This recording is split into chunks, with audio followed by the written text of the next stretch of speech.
You're listening to Civic Media. You can tune into any of our live shows on any radio station across the state with the Civic Media app. Find us in your phone's app store and listen anytime, anywhere.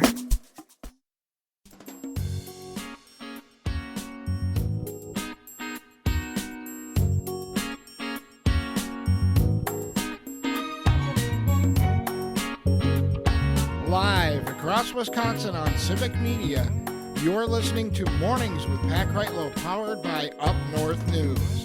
Now, from our Lake Wissota studio, here is the founding editor of Up North News, Pat Kreitlow. Thank you, Don Rue. It is 8:06 on this Thursday morning, August 14th. Good morning. Nice to have you back here up north. Live from Lake Wissota, all across the Civic Media Radio Network. Down in Madison, Parker Olson is producing this shindig in Madison Studio A2. Chad Holmes will be along in just a sec. We'll be talking to Sean O'Malley in a little bit about your money in the markets. Joe Zepecki will join us.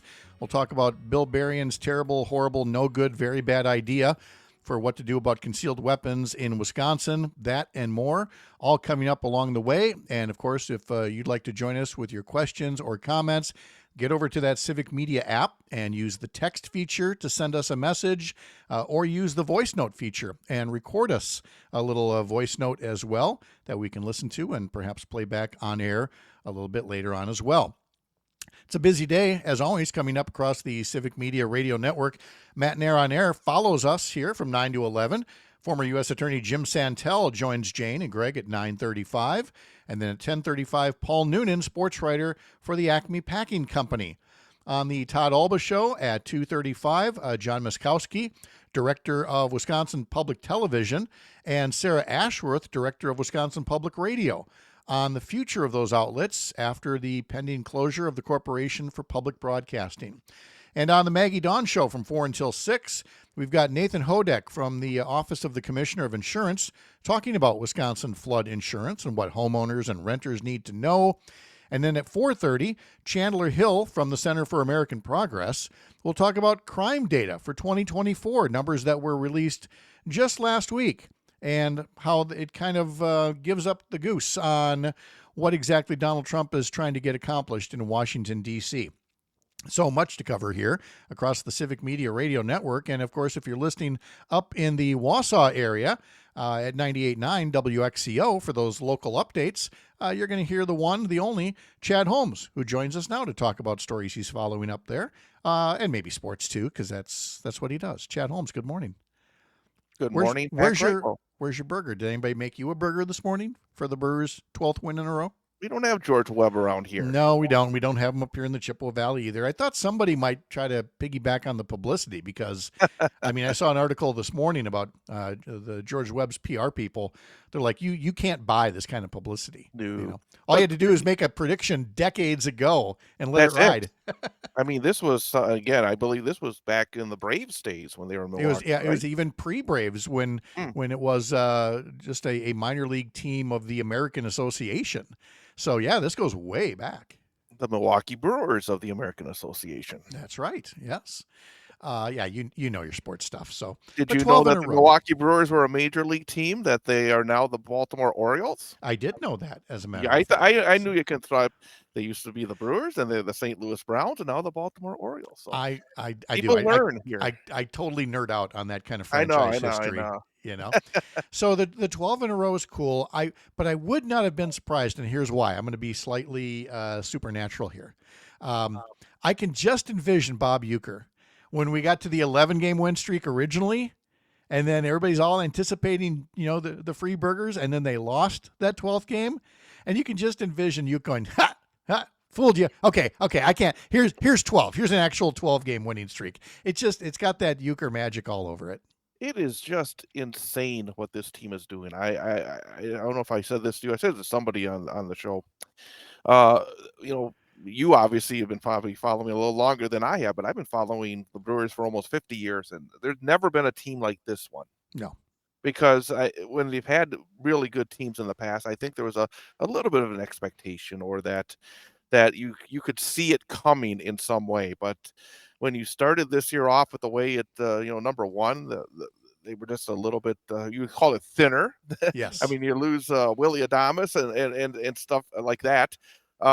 and then you start the year off just getting pelted by the Yankees the first weekend, and it just feels like, well, maybe a 500 record and maybe a reload this year. Mm-hmm. For this to happen, to have an 11-game win streak and a 12-game win streak within basically a month, and to be just, not pulling a secretariat when it comes to the Cubs right now. I mean, it's like the Belmont Stakes right now. I It's like like that. I like that 5 analogy. lengths, 10 Yep. lengths, Mhm. 15 lengths. I mean, I guess the only thing you worry about is the old Breaking adage, your you don't leg. wanna Yeah, peak don't too break a early. leg at the finish line. Exactly. Please don't But do I've that. never seen anything like this. I mean, No. it's really amazing.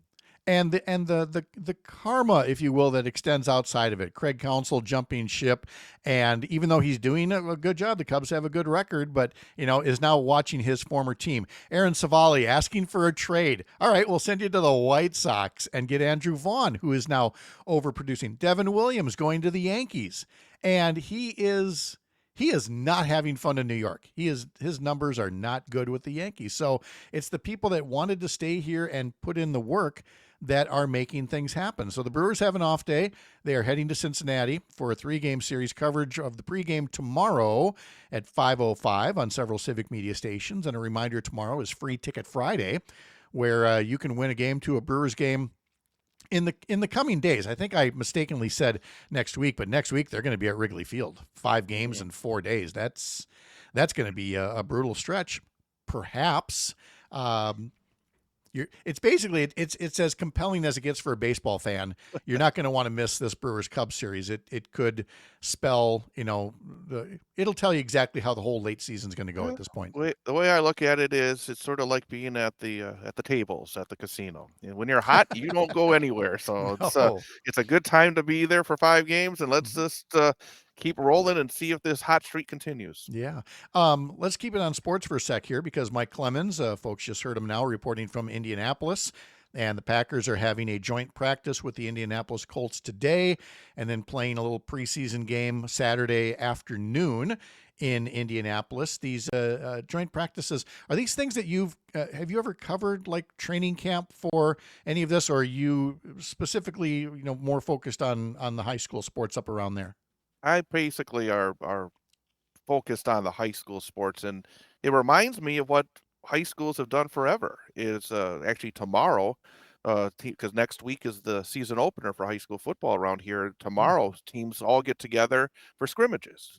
Normally, it's anywhere from 2 to 4 to 6 teams all in one location, and they scrimmage. Like tomorrow, I'll be heading over and watching Wausau West scrimmage 3 different teams, and it's an opportunity to see some different folks after being in camp for a couple of weeks, and also a real chance to see what the intensity is like when you're not facing one of your buddies across the way, but somebody that really does want to hurt your quarterback, or you want to get after their quarterback.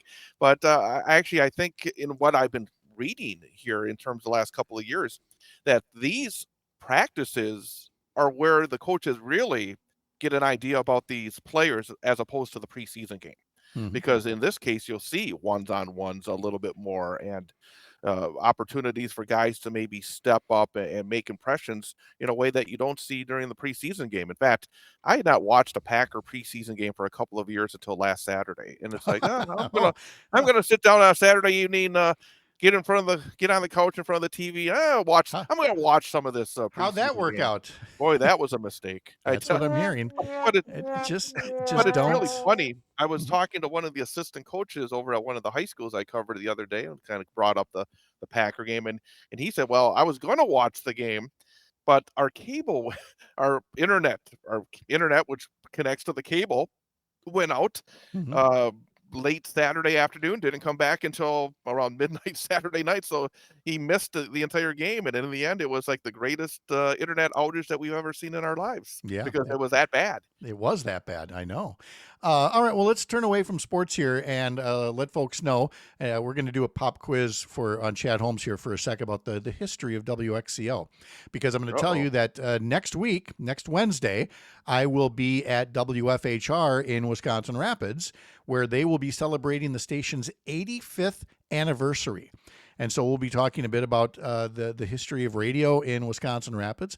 But it got me to thinking about WXCO, which has not been WXCO the entire time, But to what degree do you do they give you any pop quizzes there? Do they drill into you the history of what was originally WHVF back in 1953? Actually, I saw some of the original paperwork a number of years back because I've been around here a long time. But my old boss basically found all the paperwork. It was Ah, in an area in our building, and had the original paperwork when the original license from the Federal Communications Commission was signed, and it was in really good shape. I'll tell you that much. yeah. But it was basically I think 1953, if I'm not mistaken. 1953 with 250 watts of power. The WHVF stood for the owner's initials. The owner was a person named Hilding V. Foreen. Hilding V. Foreen. They changed the call letters in 1964, September of 1964, to WXCO by the new owners, the Post Corporation, and then it's changed hands a lot of times since then. But says here, and I don't know if people ever talked to you about the history there, but for many years it was known as the home of the country gentleman. And it was the first full-time country music station in the area. I love this kind of local radio history. I really do. Well, I just know as part of some of that material, what was really fun, and I know that historical people like ourselves, it had the original schedule. It would have, back in the Hmm. day, you wouldn't have 3-hour shows like you have. It'd be a 15-minute show. Yes. Yeah, there were You a got lot of 15 minutes? 15-minute Here you shows. go. Yep. Yeah, there would be like 15-minute newscasts, 15-minute soap operas, Yes. 15-minute cooking segments and things. But they'd also have, your local jocks, and it says here, and it's in Wikipedia, so it must be true. But some of the local personalities back then in Wausau included Buck Leverton, Hoots Roberts, Piano Roll Harold Golding, and Howie Stieber were among some of the early personalities. Then later on, they went to a conservative talk radio format, and now they've got the good stuff on here that they've had for some time, especially one Chad Holmes. You talking to anybody particularly fun or informative you want to tell us about? Oh, it's been all sorts of interesting people. I mean, I've been my in-studio engineer is involved in a Shakespeare in the Park production that begins actually tonight, the outdoor theater here in Wausau. We have so many really wonderful things going on, and brought some of his castmates on to talk about that. Next week, with the school about to start up, got a new principal at Wausau West High School. We're going to talk about education, about some of the challenges going on in our schools here. So I'm looking forward to that. I know so much about the sports aspect, and I do know. I mean, I talk to folks over there all the time, but it's no, we're very fortunate with the Wausau School District to still have some very, very talented people, but some challenges as well. So we'll be looking at that as well coming up early next week. So again, try to mix it up in terms of some of the fun stuff and also some of the serious stuff that's going on here in the Wausau area. Yeah, absolutely. So you can catch all that on 98.9 WXCO or wherever you are. You can listen to WXCO through the Civic Media app and also through the website civicmedia.us. Chad, thank you so much. As always, have a great day. You too, Pat. All right. Coming up in just a little bit, we'll be talking to Sean O'Malley about your money and the markets. We'll be talking to Joe Zepecki as well about some of the Wisconsin political headlines, including the very shall we say, interesting gun idea from Republican candidate for governor Bill Berrien. From the heart of America's up north, live from Lake Wissota, thank you for making this the place to spend part of your mornings. I'm Pat Kreitlow. This is the Civic Media Radio Network.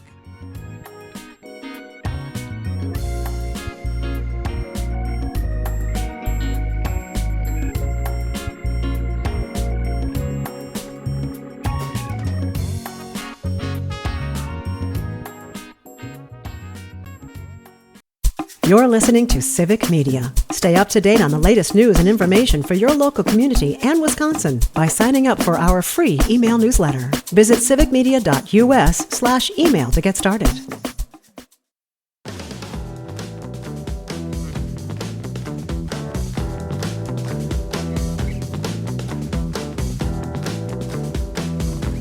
Tomorrow on the program, we'll have our Week in Review panel, including former U.S. Attorney Jim Santel and veteran journalist Mark Jacob will join us as well. Mark will be talking about one of his new columns in his Stop the Presses newsletter, and it's all about reverse verification. and how the Trump folks are nullifying reality. You can learn more in the Mark Jacobs newsletter, Stop the Presses, which you can also get through couriernewsroom.com. Also through Courier Newsroom is Below the Beltway, a new letter about what's happening in Washington, D.C. by Courier Newsroom's Cam Stevenson. And his most recent edition is entitled Trump's Solution to the Epstein Scandal, Lowering the Age of Adulthood. For real. We talked a bit about it on the program yesterday. If you missed that, then get Below the Beltway through couriernewsroom.com/newsletters. Let's bring in Sean O'Malley now to talk about your money in the markets. And you're going to want to stick around. We're not going to get into it right away, but all this talk about George Webb burgers after 12 Brewer wins, that has something to do with money in the markets as well. So stick around and we'll tell you more about that. But first, we'll start with the not so pleasant news. And here comes the S word, stagflation. Sean O'Malley, good morning. How are you? Good morning, Pat. Yeah, that difficult to pronounce, hard to understand economic concept of stagflation has reared its ugly head again. But since we're not quite meeting the exact definition, there's a term that's being bantered about on Wall Street right now to describe today's economic situation in the U.S., and that is stagflation light. Oh, good. A diet version of stagflation. So exactly. All right. Well, and in the convenient 6-pack carry size. So you're all set to take it out to the beach for the summer. So how do we define stagflation light? Yeah, stagflation light is basically what they're saying is what we're seeing, because we are seeing prices go up.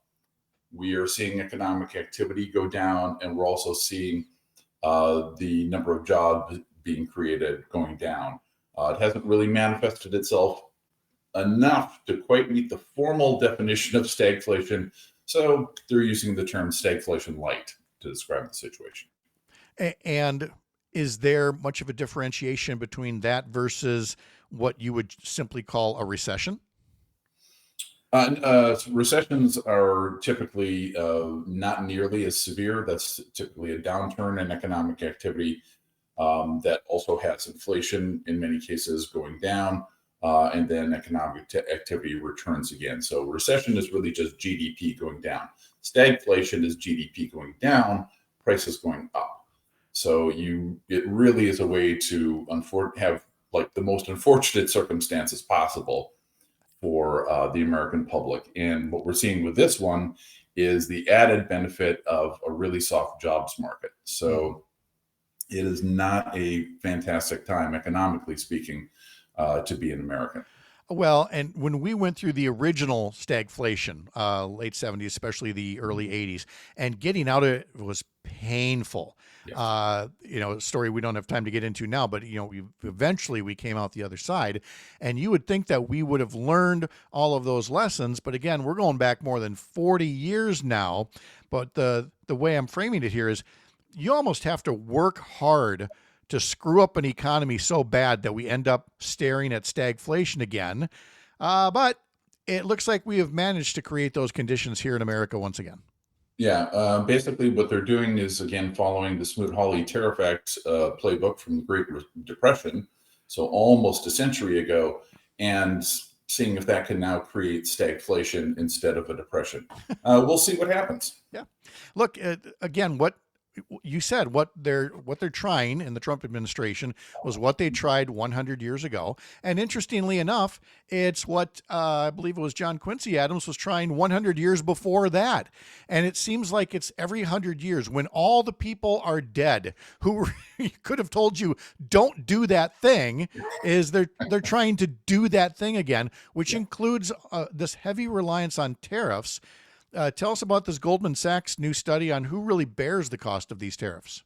Yeah, I'm sure that's going to be a popular report inside the Trump administration. So Goldman Sachs and their economic team has just come out with a report saying that it is the average American taxpayer that's going to be bearing 2/3 of the cost of the tariffs. So putting that into perspective, we've had approximately $200 billion of tariffs year to date so far.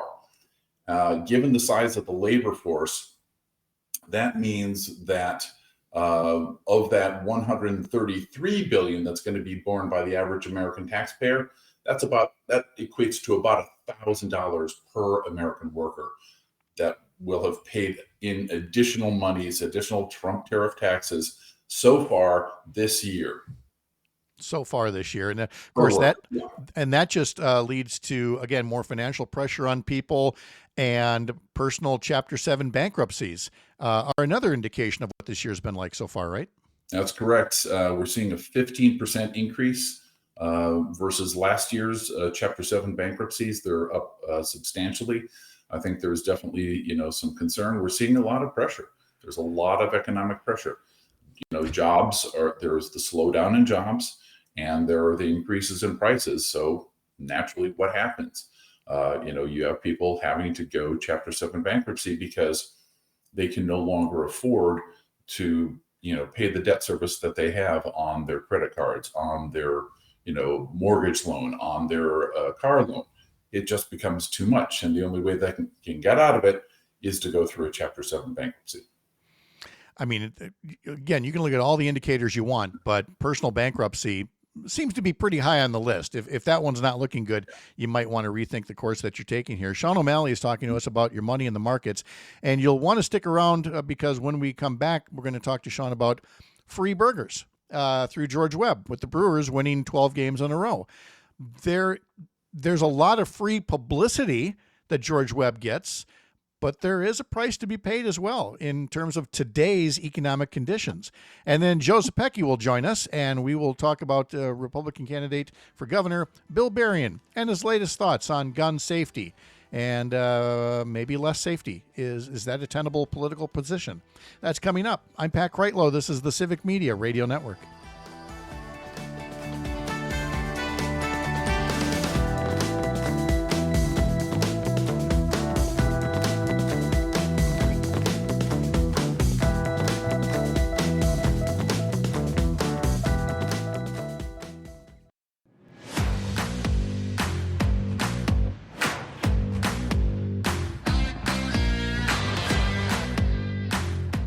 Joe Zepecki is waiting in the wings, but first, a little bit more of your money in the markets with Sean O'Malley, who has grown up in Hudson, spent a lot of years on Wall Street, loves to sail out of Bayfield. And we had Jeff Renicky from Friends of the Apostle Islands on the program back on Tuesday talking about the Wave Watch buoys that are out there. And is that something that you use during your sailing around that part of Lake Superior as well? Oh yeah, I mean, there are actually apps that you can get on your phone where you can get that sort of data all the time. I've used it, especially last summer when I came from Newport, Rhode Island, all the way to Bayfield. You want to know what sort of wave action you're going to be dealing with, wind conditions, that sort of thing.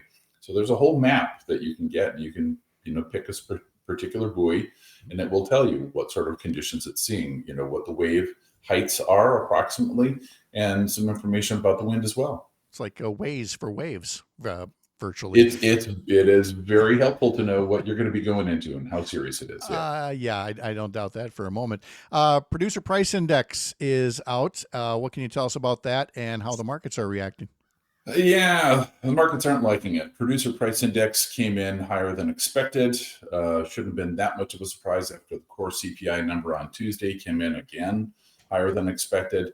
The futures this morning are already down about 30 to 40 basis points. So not huge, but you're getting close to that 0.5% type range.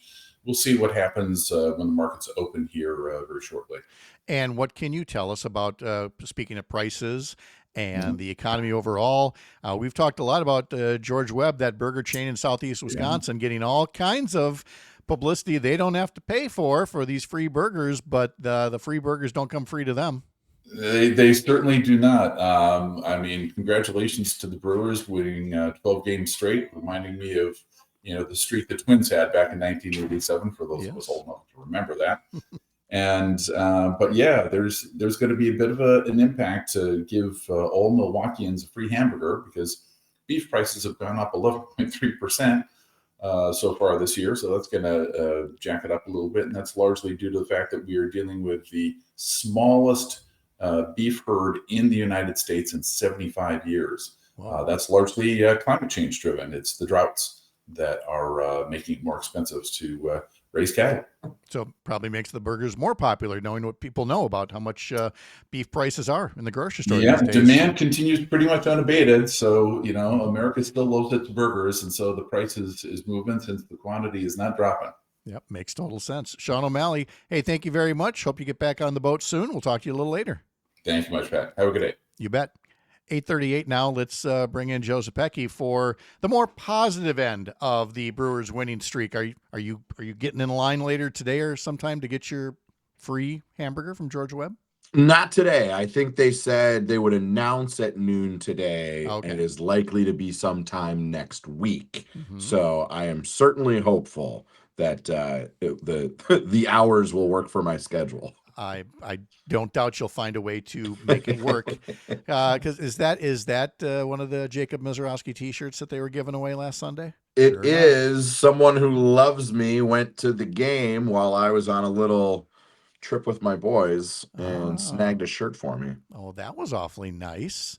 And how do you like that on that day, Sunday, was the morning everybody woke up to this terrible flooding and the Brewers were telling everybody, hey, we're still going to hold the game, but half the parking spaces are flooded and, we apologize. You might not get there in time for a T-shirt. You got the T-shirt and they still got a sellout crowd that day. There is something special happening down there in your part of the state. There is something special happening all over the state and outside of the state. I was talking to my nephew, Mac, who turned 7 this week, and his brother and sister, they're up in the Twin Cities, and they have caught the Brewers fever. So it is spreading. And I want to say there's something special going on around the Brewers, but I also want to highlight that there's something special going on in the response to these floods.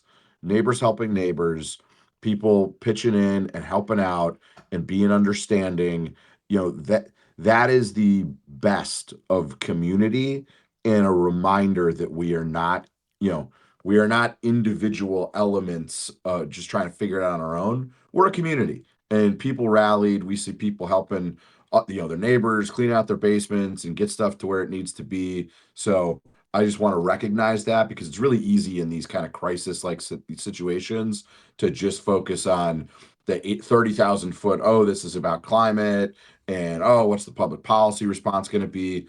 Let's point out how good-hearted people are when it comes to their neighbors being in need. Well, it kind of echoes what we heard last hour from Mike Van Sumeren, a candidate for state senate there. He's in the Delafield area. And look, that is a heavily red district, but he talked about the whole notion of teamwork, and more people see Republicans in Madison and in Washington. They're not part of a team. They're just out there for themselves. And I'm old enough to remember 2006 when a lot of districts that people thought would never turn blue managed to flip. So I just feel like I don't care what district you're in, no Republican incumbent, no Republican candidate should go, well, everybody else is going to struggle, but my district's going to be easy next year. Every Republican should be running scared. Instead, we're increasingly seeing them run continually crazy and to the furthest reaches of the Trump insanity that we're seeing in Washington, candidates who want to replicate that here in Wisconsin, for example. It's insane. Well, that takes us to Bill Berrien, and I want to applaud Bill Berrien because one of the big knocks on candidates is that they're consultant-driven, they're poll-driven, and just do whatever the poll. Put your lick your finger, put it up to the wind, and do what the polls tell you. And Bill Berrien, he's not going to listen to that polling that says 80 to 90% of Americans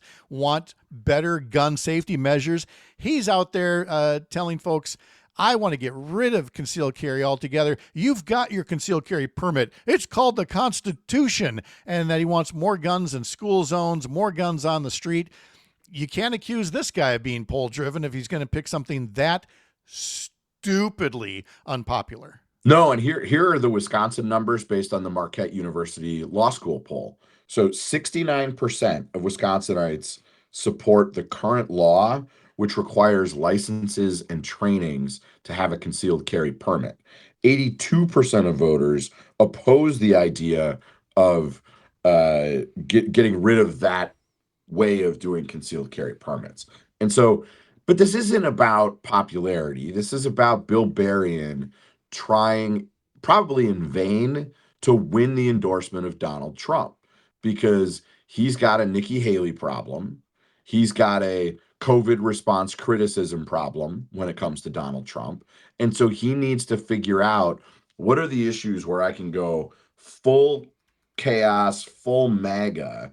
And this apparently is one that he's landed on. Mr. Berrien, whose service to this country in uniform we applaud and we honor and we respect, received hours and hours and hours of training on how to safely handle weapons and firearms in order to become a Navy SEAL. Now, nothing in Wisconsin law requires similar training to have a concealed carry permit, but we have basic rules of the road to keep communities safe, just as we do for if you want to go drive a big rig. You got to have a CDL. You got to pass a test, right? There are very straightforward and simple rules of the road for, well, road and life if you want to be in possession of things like big trucks or guns that can kill people. And so to me, it's just another example of Berrien knows he can't win if he doesn't get the Trump endorsement, and he's not on track to get the Trump endorsement. No, and in fact, Adam puts on YouTube, I caught myself listening to a few minutes of conservative radio yesterday talking about Bill Berrien's concealed carry proposal. Not even Republicans want this. Law-abiding gun owners know that that's crazy, right? There are common sense pieces of gun safety legislation missing from our statutes in Wisconsin. As of right now, if you are a gun owner and your gun is stolen, you are not required to report that to law enforcement. That's a problem. That makes communities less safe. That makes law enforcement officers less safe. Right now, domestic violence offenders can still access firearms. That is a common sense. Other states have done this thing. We should do that. If you hit your partner, if you are violent in your home, you cannot have a handgun, period. That is something that we should do. It's something that Sarah Rodriguez, our lieutenant governor, a candidate for governor on the Democratic side, talked about as part of this story yesterday around Berrien. And so Democrats are right on this issue. The public is with them. And we got to remember not to get distracted by the MAGA crazy and continue to remind people just how devastating the economic agenda of people like Trump and people like Berrien will be for Wisconsin. Every time I hear a Berrien ad, he's talking about bringing the Trump agenda to Wisconsin. The Trump agenda, tariffs that are out of control, just raised producer costs, wholesale prices to the highest level in like 3 or 4 years in July. We are seeing more inflation coming because of this insanity when it comes to Trump's economic policy, not to mention more tax cuts for the rich and less for those who work for a living.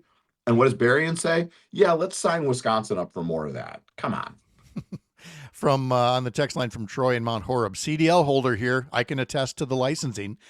People get this. This is common sense stuff. So it begs this question, and I don't, the usual disclaimer, we're going to talk about, what candidates are in, what candidates are out in the governor's race, and there's not a lot new to share here. But I do wonder if, as Bill Berrien continues to answer these questions and answer them poorly, I know you said any other future candidate, they're going to do things on their own timeline.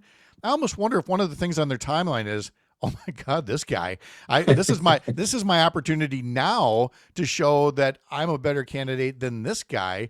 His answers might actually propel somebody to move up their announcement. Yeah, they might. If he's going to keep stepping on rakes, if Josh Schoeman is going to continue to try to hide in the tall grass and not weigh in on these types of things, if Tom Tiffany is going to continue to flirt very publicly and go in parades up north with Tom Tiffany for governor signs, but not actually say whether he's running or not, they're all being too cute by half. Oh, yeah.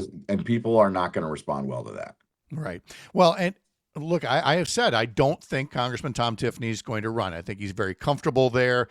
He knows he has very little name ID elsewhere. He's using this probably to promote his name ID and also his fundraising. And who knows? Maybe he's got his eye on the U.S. Senate. He's already serving in Washington, and maybe when Ron Johnson's term is up, he wants to go. However, looking at, like you said, everything you just said about the current field, if you're a Tom Tiffany, you go, well, maybe. Why not? There's certainly nobody else who is like the de facto candidate at this point on the Republican side.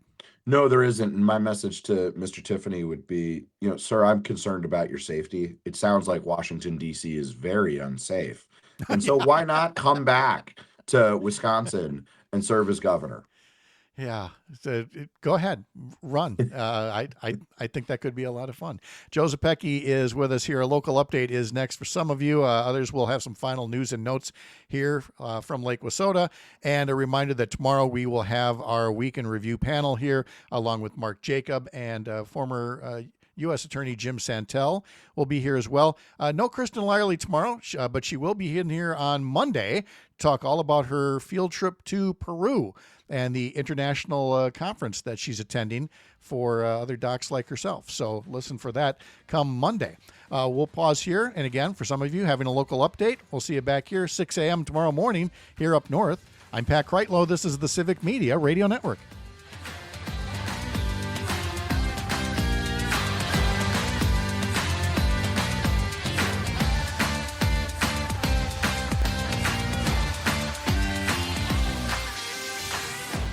You're listening to Civic Media. Find the latest news, information, and archives of all your favorite shows on the Civic Media website, civicmedia.us.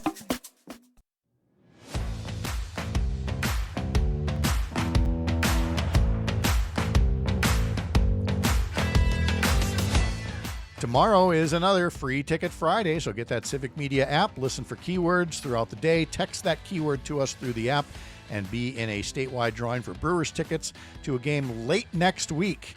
We'll give you specifics on all that coming up tomorrow morning, including that keyword here on these mornings powered by Up North News on the Civic Media Radio Network. Continuing our visit now with Joe Zepecki.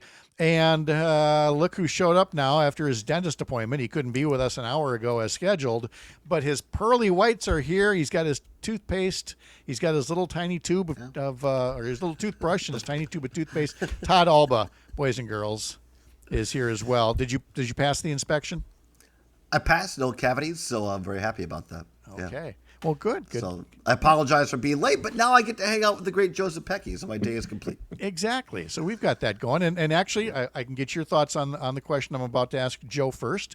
And that is this is the But Her Emails portion of the show. But instead of But Her Emails, it's But Illinois Redistricting, which is what we're hearing now from Republicans in Texas and elsewhere, frankly, around here going, Illinois, they gerrymander. They're heavily Democratic.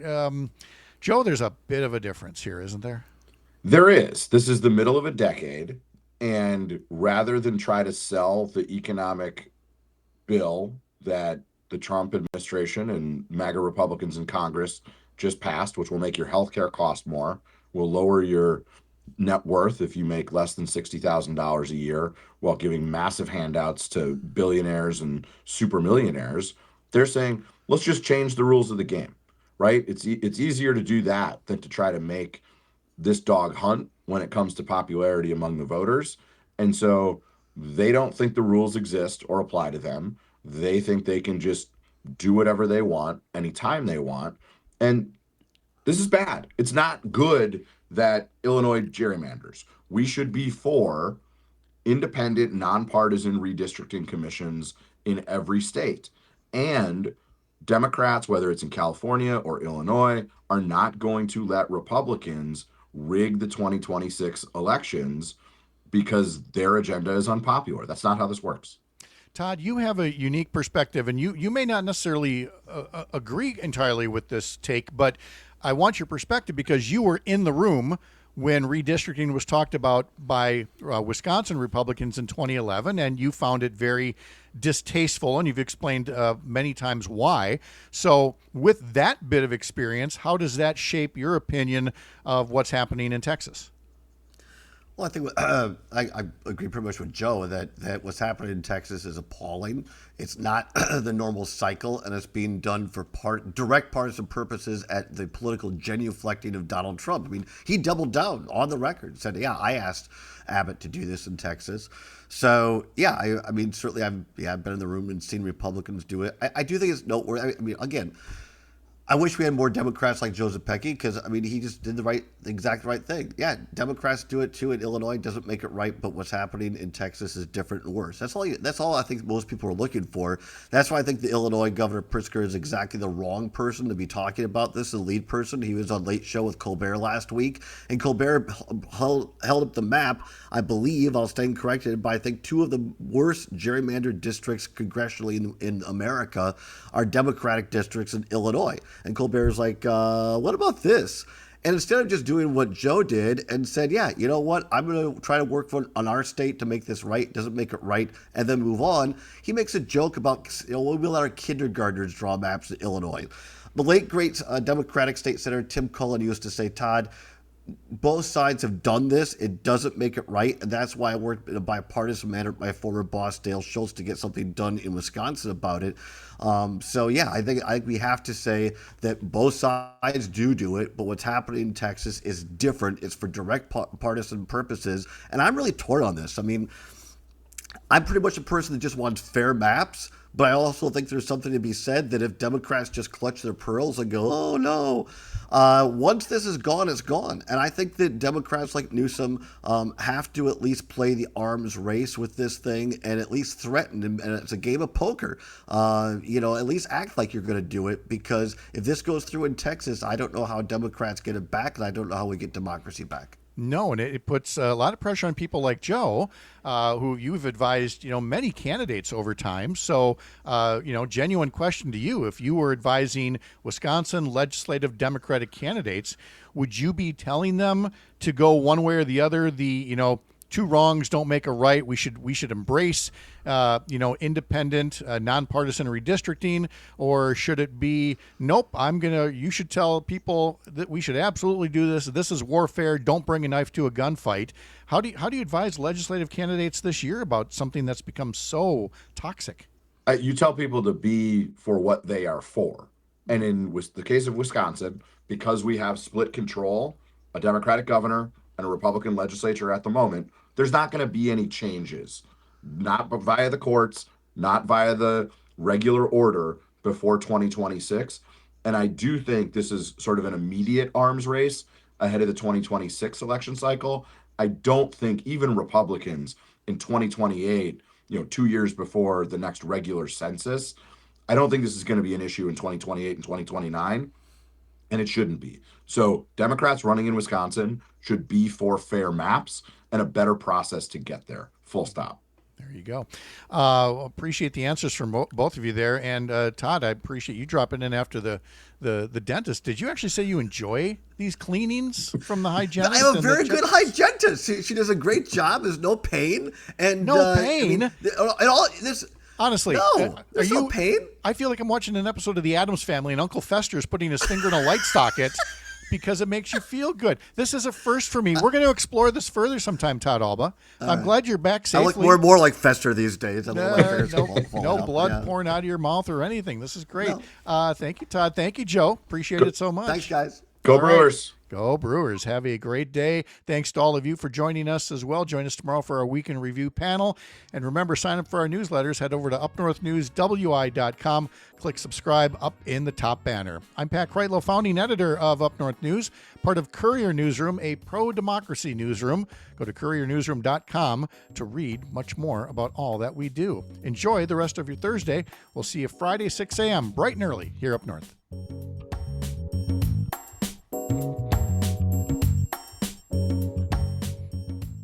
The national news cycle never stops, but it can be hard to find news about your local community. Civic Media is dedicated to providing quality local and state news coverage across Wisconsin. With the Civic Media app, you can get notifications about local stories that matter to you and your community. Find the free Civic Media app in your phone's app store and choose notifications from the menu to tell us what kind of news you want to hear about.